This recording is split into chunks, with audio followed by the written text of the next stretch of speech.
दोस्तों, दक्षिण एशिया में भारत के पूर्वी क्षेत्र में स्थित है बांग्लादेश, जो अपने विशिष्ट नदी भूगोल और घनी आबादी के लिए पूरी दुनिया में जाना जाता है। अगर आप इसकी स्थिति की बात करोगे तो ये उत्तर पूर्वी गोलार्ध यानी कि नॉर्थ ईस्टर्न हेमिस्फेयर के अंदर मौजूद है। अगर इसके अक्षांश की यानी कि लैटिट्यूड की बात की जाए तो वो लगभग 20.34 डिग्री नॉर्थ से लेके 26.38 डिग्री नॉर्थ के बीच में पड़ता है। और अगर आप देशांतर यानी कि लॉन्गिट्यूड की बात करोगे तो वो 88.01 डिग्री ईस्ट से लेकर 92.41 डिग्री ईस्ट तक जाता है। तो इस हिसाब से आप देख सकते हो कि ये कर्क रेखा के अंदर अंदर का एरिया है। तो बांग्लादेश के दक्षिणी और मध्य इलाके में आपको उष्णकटिबंधीय और पर्णपाती वन देखने को मिलेंगे, मतलब ट्रॉपिकल फॉरेस्ट देखने को मिलेंगे, क्योंकि आपको पता है कि ये ट्रॉपिक ऑफ कैंसर के एरिया के अंदर ही आता है। तो इसमें बिल्कुल भी कंफ्यूज नहीं होना है। अगर आप क्षेत्रफल की बात करोगे तो इसका क्षेत्रफल लगभग 1,48,460 वर्ग किलोमीटर के अंदर फैला हुआ है। और एक आंकड़े के हिसाब से बांग्लादेश की कुल आबादी लगभग 17 करोड़ है, जो कि इसे पूरी दुनिया का 8वां सबसे अधिक आबादी वाला देश बनाती है। तो अब आप सोच सकते हो कि इतना सा क्षेत्रफल है, 1,48,460 वर्ग किलोमीटर का, और उसमें 17 करोड़ लोग रहते हैं। इस हिसाब से यहाँ का जनसंख्या घनत्व, जो पॉपुलेशन डेंसिटी है, वो कितनी ज्यादा होगी आप अंदाजा लगा सकते हो। एक अनुमान के हिसाब से वर्तमान में बांग्लादेश का जो जनसंख्या घनत्व है, पॉपुलेशन डेंसिटी है, वो 1350 व्यक्ति प्रति वर्ग किलोमीटर है। यानी कि एक वर्ग किलोमीटर के अंदर 1350 लोग रहते हैं। इस हिसाब से आप अंदाजा लगा लो कि वहां पर संसाधनों पर और भूमि पर कितना ज्यादा प्रेशर पड़ता होगा। मैं आपको बता दूं कि वर्तमान में भारत का जनसंख्या घनत्व लगभग 492 व्यक्ति प्रति वर्ग किलोमीटर है। तो एक तरीके से लगभग 2.5 गुना ज्यादा जनसंख्या घनत्व जो है वो बांग्लादेश के अंदर देखने को मिलता है। अगर बांग्लादेश की सीमाओं की बात की जाए तो पश्चिम, उत्तर और पूर्व में बांग्लादेश की सीमा भारत से लगती है, जो कि लगभग 4096 किलोमीटर लंबी है। इस रेखा को रेड क्लिफ सीमा कहा जाता है, जो दुनिया का 5वां सबसे लंबा बॉर्डर है। ये बॉर्डर पाकिस्तान के साथ ही खींचा गया था, तब ये बांग्लादेश नहीं था, पूर्वी पाकिस्तान हुआ करता था। मैं आपको बता दूं कि भारत में ये सीमा जो है वो असम, मेघालय, त्रिपुरा, मिजोरम और पश्चिम बंगाल से लगती है। दक्षिण पूर्व की तरफ जाओगे तो बांग्लादेश की सीमा म्यांमार से लगती है, और दक्षिण में जाओगे तो इसकी सीमा बंगाल की खाड़ी से लगती है, जो कि लगभग 580 किलोमीटर लंबी तट रेखा है। अगर बांग्लादेश की राजधानी की बात की जाए तो बांग्लादेश की राजधानी और उसका सबसे बड़ा शहर ढाका है। यह बांग्लादेश का एक प्रमुख शहरी, आर्थिक और प्रशासनिक केंद्र है।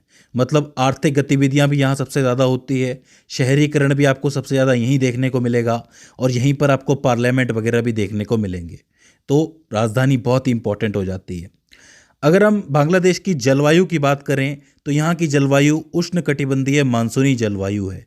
यानी कि यहाँ मार्च से जून तक उमस भरी खतरनाक गर्मी पड़ती है, और उसके बाद मानसून की भारी बारिश देखने को मिलती है। चूंकि बांग्लादेश के दक्षिण में बंगाल की खाड़ी है, तो यहाँ से आने वाली दक्षिण पश्चिमी मानसूनी हवाएं यहाँ पर वर्षा का एक प्रमुख कारण बनती है।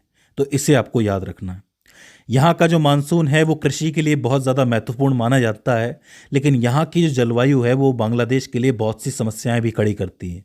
तो क्या है वो समस्याएं? सबसे पहले तो समुद्र के करीब होने की वजह से यहाँ पर आपको हर साल चक्रवाती तूफान देखने को मिलेंगे। यानी कि बांग्लादेश लगभग हर साल चक्रवाती तूफानों का सामना करता है। पानी की इस अधिकता की वजह से यहाँ की जो मिट्टी है उसका कटाव बहुत ज़्यादा होता है, जिसकी वजह से पेड़ों की भी कटाई करनी पड़ती है, जिसकी वजह से एक पर्यावरणीय समस्याएं खड़ी हो गई हैं यहाँ पर। बांग्लादेश की ज़्यादातर ज़मीन जो है वो गंगा और ब्रह्मपुत्र नदी के डेल्टा पर मौजूद है, जिसको आप सुंदरबन डेल्टा कहते हो, उस पर मौजूद है। ये जो आपको ज़मीन दिख रही है, ये सुंदरबन डेल्टा की, ये समुद्र तल से ज़्यादा ऊंची नहीं है, मुश्किल से 10 मीटर तक ऊंची होगी। तो ऐसे में यहाँ पर बाढ़ का खतरा बना रहता है, और अगर मान लो कि समुद्र का जो स्तर है वो आगे जाके बढ़ेगा तो बांग्लादेश के लिए खतरा हो जाएगा। अगर कहीं पे किसी नदी की वजह से या समुद्र की वजह से बाढ़ आ जाती है तो इस देश की खेती, इमारतें और खाने पीने की चीज़ों में अच्छी खासी कमी देखने को मिलती है, जिसकी वजह से यहाँ के लोग बहुत ज़्यादा परेशान होते हैं। अभी हाल ही के अंदर आपको पता है कि भारत के नॉर्थ ईस्ट के अंदर बाढ़ का सामना करना पड़ रहा है लोगों को, क्योंकि आप देखोगे कि बांग्लादेश और नॉर्थ ईस्ट लगभग पास पास में ही है। तो ऐसे में जब भी कोई जलवायु परिवर्तन होता है तो ये पूरा इलाका उसको भुगतता है। तो इसे आपको याद रखना है। यही कारण है कि आपको बांग्लादेश के लोगों का बहुत ज़्यादा विस्थापन देखने को मिलता है। आप देखते हो कि बांग्लादेशी जो है बार बार अपना देश छोड़ के दूसरे देशों में जाते हैं। स्पेशली इनके पास एक ही ऑप्शन है इंडिया, तो वो इंडिया ही आते हैं। बाकी कुछ पैसे वाले होते हैं जो दूसरे देशों में चले जाते हैं, लेकिन ज़्यादातर लोग जो है वो यहीं आते हैं माइग्रेट करके। तो माइग्रेशन के कारणों में से ये भी एक कारण है, इसे आपको याद रखना है। अगर मैं बांग्लादेश की पर्वत श्रृंखलाओं के बारे में बात करूं तो बांग्लादेश ज़्यादातर एक समतल देश है, मतलब सपाट देश है। लेकिन आप दक्षिण पूर्व में म्यांमार की सीमा की तरफ जाओगे तो यहाँ आपको मिलेगा चटगांव पहाड़ी इलाका, जिसको CHT के नाम से जाना जाता है। ये बांग्लादेश का लगभग 10वां हिस्सा है, मतलब 13,184 वर्ग किलोमीटर के अंदर फैला हुआ है। CHT को खगराचारी, रंगमती और बंदरबंद जिलों में बांटा गया है। मतलब यहाँ पे 3 जिले आपको देखने को मिलेंगे, एक तो खगराचारी, एक रंगमती और एक बंदरबंद। ये जो है चकमा समुदाय और 13 दूसरी जनजातियों का घर माना जाता है। ये जो पूरा पहाड़ी इलाका है CHT का, इसे आपको याद रखना है। अगर आप और भी पहाड़ियों की बात करोगे तो यहाँ पर कुछ एक और पहाड़ियाँ पाई जाती हैं, जैसे कि बरकल, फोरोमेन, साइचल, डोलाजेरी, वायला, भुआछारी, मुंजरा, चिम्बुक, साइचल, मोवदोक, बतीमेन और पोलिटाई। ये वो इंपॉर्टेंट पहाड़ियां हैं जो CHT के इलाके के अंदर ही पाई जाती हैं। बांग्लादेश का जो सबसे ऊंचाई वाला बिंदु है वो है मोवदोक मुअल, जो कि लगभग 1052 मीटर ऊंचा है। लेकिन इसके अंदर विवाद बने हुए हैं, क्योंकि कुछ एक लोग मानते हैं कि बांग्लादेश में बिजॉय जो है वो सबसे ऊंचा पॉइंट है, जो कि लगभग 1231 मीटर ऊंचा है। तो दोनों का नाम ही आप याद रख लो, एक तो है मोवदोक मुअल और दूसरा है बिजॉय। एक नोट करने वाली बात यह है कि इन पहाड़ियों के अंदर आपको बहुत से संसाधन देखने को मिलेंगे CHT के अंदर। यहाँ प्राकृतिक गैस के अच्छे खासे भंडार हैं और घने जंगल हैं। तो ये जो इलाका है एक तरीके से खनिज समृद्ध है, तो ये इंपॉर्टेंट हो जाता है। अब हम बात कर लेते हैं बांग्लादेश की नदी प्रणालियों के बारे में।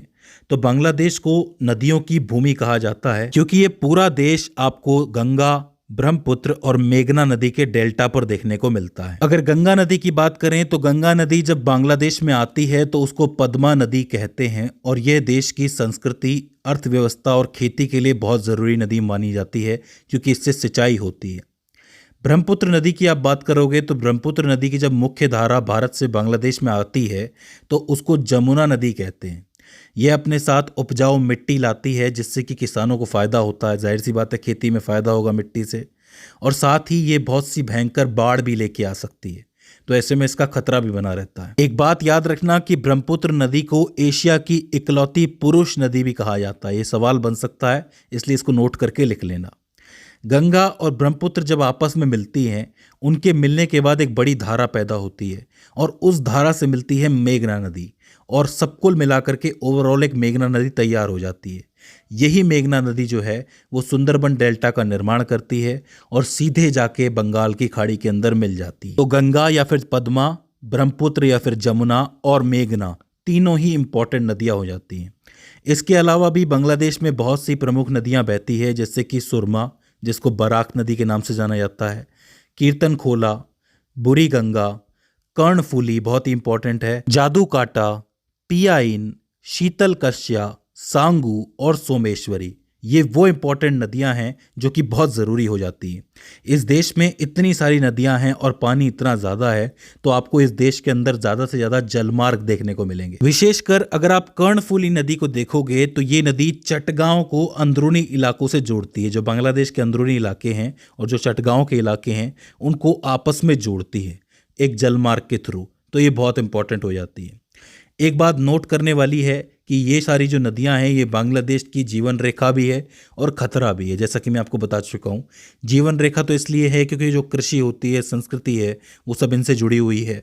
वहीं अगर इनमें बाढ़ आ जाए तो आपको पता है समुद्र के ये करीब है ये देश, तो ऐसी स्थिति में इसको नुकसान भी बहुत ज़्यादा पहुँच सकता है। तो जीवन रेखा भी है और खतरा भी है। इसके बाद अगर हम बात करें बांग्लादेश के पठारों की, तो यहाँ पर ज़्यादा पठार तो नहीं है, लेकिन 2 पठार आपको देखने को मिलेंगे जो थोड़े से ऊंचे हैं और स्पेशली नदियों की जलोढ़ मिट्टी से बने हैं। अब इतनी सारी नदियाँ आएंगी तो जलोढ़ मिट्टी साथ में लाएंगी, तो ऐसे में उनसे पठार बन गए हैं। सबसे पहले अगर आप उत्तर में मध्य की तरफ देखोगे, उत्तर मध्य की तरफ, तो आपको मधुपुर ट्रैक्ट मिलेगा, ये एक पठार है। और दूसरा उत्तर पश्चिम की तरफ देखोगे तो यहाँ आपको बारेंद्र ट्रैक्ट मिलेगा, ये भी एक पठार है। तो ये छोटे छोटे पठार है, इनको भी आप याद रख सकते हो। अगर हम बांग्लादेश के हवाई अड्डों की बात करें तो यहाँ पर 4 इंपॉर्टेंट अंतर्राष्ट्रीय हवाई अड्डे हैं। सबसे पहले आता है हज़रत शाहजलाल अंतर्राष्ट्रीय विमान क्षेत्र, जिसको DAC भी कहते हैं। ये ढाका के अंदर मौजूद है। यह जो है देश का सबसे बड़ा और प्रमुख अंतर्राष्ट्रीय हवाई अड्डा है, जो कि लगभग सभी अंतर्राष्ट्रीय यात्रियों को संभालता है। तो अगर आपको बांग्लादेश का कोई मुख्य अंतर्राष्ट्रीय हवाई अड्डा लिखना है तो आप यही लिखोगे, हज़रत शाहजलाल अंतर्राष्ट्रीय विमान क्षेत्र। दूसरा है शाह अमानत अंतर्राष्ट्रीय विमान क्षेत्र, जो कि CGP के नाम से कहलाता है, चटगांव के अंदर मौजूद है। दूसरा सबसे बड़ा हवाई अड्डा है और ढाका के लिए एक वैकल्पिक हवाई अड्डा है। कभी कभी क्या होता है कि एक विकल्प की ज़रूरत पड़ती है, ज़्यादा लोग आ जाते हैं, ज़्यादा विमान आ जाते हैं, व्यवस्था हो नहीं पाती है, तो ये वैकल्पिक रूप से बनाया गया है। तीसरा जो है वो ओस्मानी अंतर्राष्ट्रीय विमान क्षेत्र है, जो कि सिलहट के अंदर मौजूद है। उत्तर पूर्वी बांग्लादेश के लिए एक महत्वपूर्ण प्रवेश द्वार माना जाता है कि भाई उत्तर पूर्व से अगर कोई आ रहा है तो वो यहाँ आ सकता है डायरेक्टली, तो ज़रूरी हो जाता है। आखिरी जो है वो है कॉक्स बाजार अंतर्राष्ट्रीय विमान क्षेत्र। ये जो है वर्तमान में अंतर्राष्ट्रीय स्तर पर उन्नत किया जा रहा है, मतलब इस पे अभी भी काम जारी है और दुनिया के सबसे लंबे प्राकृतिक समुद्री तट का प्रवेश द्वार कहा जाएगा इसको, तो ये भी इंपॉर्टेंट हो जाता है। तो ये 4 हवाई अड्डे आपको याद रह जाएंगे। इसके बाद अगर हम बात करें बंदरगाहों की, तो यहाँ पर लगभग 5 इंपॉर्टेंट बंदरगाह हैं, जिसमें सबसे इंपॉर्टेंट है चटगांव बंदरगाह। ये जो है कर्णफुली नदी पर स्थित है और बांग्लादेश का सबसे बड़ा और सबसे व्यस्त बंदरगाह माना जाता है। लगभग 90% आयात और निर्यात का व्यापार यही संभालता है, तो सबसे इंपॉर्टेंट जो है वो यही हो जाता है। दूसरा है मोंगला बंदरगाह, जो कि आपको पशूर नदी के किनारे दक्षिण पश्चिमी बांग्लादेश में देखने को मिलेगा और ये चटगांव के बाद पूरे देश का दूसरा सबसे बड़ा और सबसे व्यस्त बंदरगाह है। तो एक तरीके से वैकल्पिक बंदरगाह के रूप में ये कार्य करता है। अंतर्राष्ट्रीय शिपिंग की जो सेवाएं हैं वो ये भी देखता है, तो मोंगला को भी आपको याद रखना है। तीसरा है पायरा बंदरगाह, जो कि दक्षिण पटुआखाली ज़िले के अंदर आपको देखने को मिलेगा। ये जो बंदरगाह है अभी विकास इसका चल रहा है, मतलब ये निर्माणाधीन है और भविष्य में एक महत्वपूर्ण बंदरगाह ये बनेगा।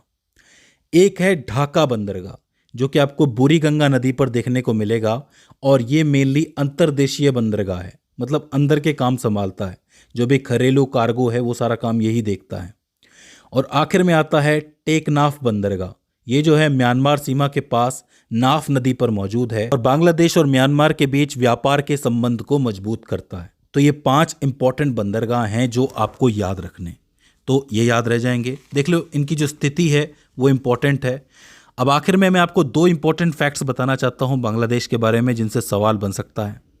पहला तो ये है कि बांग्लादेश के जो तटीय क्षेत्र हैं वहाँ पर सुंदरी नामक वृक्ष पाया जाता है। सवाल बन सकता है, इसे आपको याद रखना है। साथ ही बांग्लादेश गुलाबी मोती व जूट उत्पादन के लिए पूरी दुनिया के अंदर प्रसिद्ध है, इसे भी आपको याद रखना है।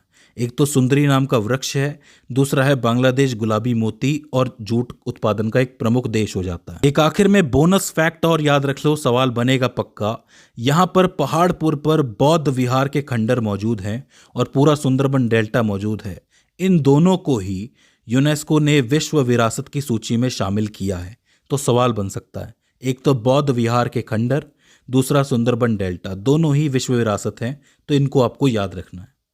तो दोस्तों ये हो जाता है बांग्लादेश का भूगोल। आई होप आपको समझ में आया होगा और इस वीडियो से आपने कुछ ना कुछ नया ज़रूर सीखा होगा। मुझे उम्मीद है कि ये वीडियो आपके लिए हेल्पफुल साबित रही होगी। आज की इस वीडियो के अंदर बस इतना ही। See you in the next one.